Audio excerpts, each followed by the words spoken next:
In this lesson, we will learn to work with levels in our multi-level architectural model in Revit. So let's go ahead and get started. So I'm in my initial screen here, and I'm at a point where I can open up a folder or a template. So for this lesson and the rest of this course, we'll be operating in the architectural template. So I'll simply double click on that and let Revit actually open up this file for us. So before we begin setting levels, there's a couple of things I'd like you to pay close attention to. Here in our project browser window, we have a couple of views we're going to be working in. That's actually going to help us set and adjust our levels. The first one under floor plans is level 1, and level 1 is simply the first floor or level 1. And you'll notice it's actually in bold and it's also highlighted. When that level is in bold, that's actually Revit's way of letting me know that you're actually working on this level. So if I wanted to switch levels, I can double click on the desired level and it'll go bold to the level I just double clicked on. It's very important to keep this in mind and be aware of this while you're working, because working on the wrong level could actually cause you to place elements and walls and other architectural features on the wrong level. Another important view here that we'll be working in is our elevations view, or our building elevations. We have east, north, south, and west. So I can click on any one of these and you can actually see I've got my elevation lines in place. So before we begin working with these lines, I'm going to go to my level 1 and I'm going to quickly draw a floor. This will help me illustrate the nature and the benefit of the levels.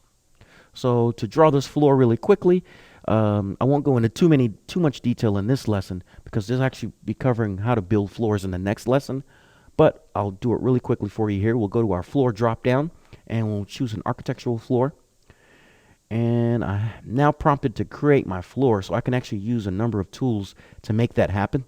I can draw it with a single line tool. I can use this rectangle tool, polygon tool, or even a curvilinear tool here. So we're going to go with the rectangle tool just because I'm not too concerned with dimension. I just need a slab to illustrate my levels. So I can simply click on one corner, go to the opposite corner, click again, hit the green check mark at the top, and we've now created a floor. And now we're actually ready to start putting our levels in, and that can be done in our elevation view. So it doesn't matter which elevation you're looking at. We could start with the west here. And you'll see the floor I just created is right here. And we can actually scroll in and out of this view by using our wheel. It's the easiest way, I think, to get in and look at the details of your model. So to scroll in, you roll up with your wheel. To scroll out, you roll down. So we'll look at a few things here. We notice our lines are actually top of slab elevations. So what this is telling me is the top of this slab on level 1 is 10 feet from the top of this slab on level 2. And our goal for this lesson, we're going to actually learn how to put in a third level here. So we'll go to our architecture tab, and under my datum panel, you'll see the level button. That's the button we need. And we'll go to the endpoint of the elevation below the one we're actually working on. By clicking this endpoint and using my mouse to simply go up without clicking anything, just using my mouse to move up, Revit nicely calls out these elevations for me, and it lets me know my top of slab to top of slab elevations. I'm going to go with 10 feet. Actually, we'll go with 5 feet in this case. So I move my mouse to 5 feet. And you'll also notice blue dashed lines here. That's Revit's way of letting me know, hey, your endpoints are lined up and I'm actually snapped in the proper position. So I'll click in that beginning point, and I can simply drag my mouse, and you'll notice more dashed lines pop up here. This is letting me know that my elevation shots are lined up just like my endpoints were lined up, and I can simply click there, hit escape twice, and I can clear out all my commands, and we've just put in a third level.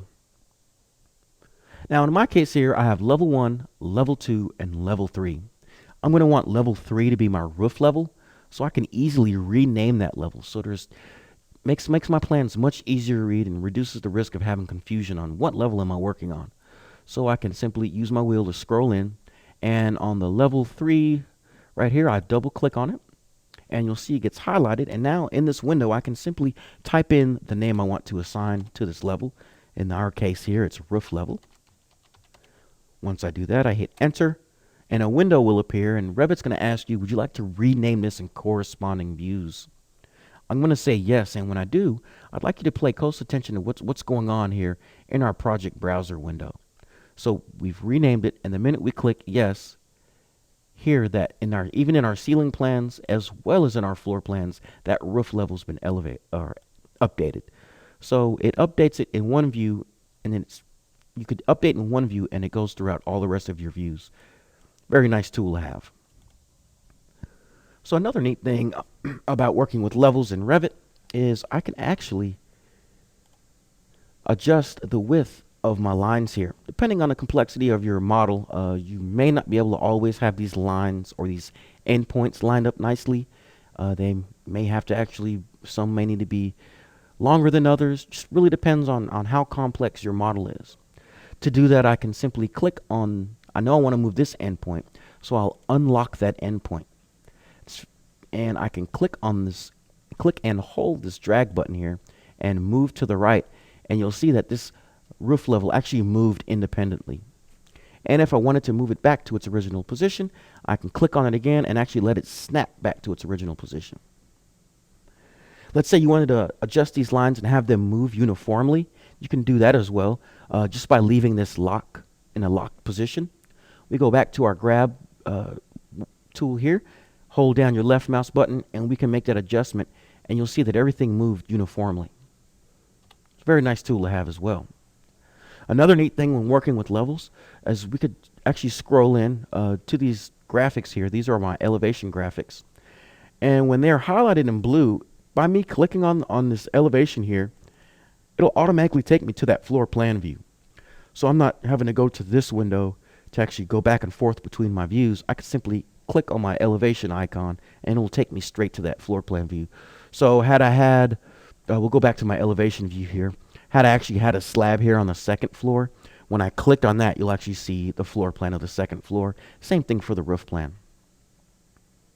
So there you have it. We've learned some of the basics in using levels and setting up levels when we're working with our multi-level architectural model in Revit.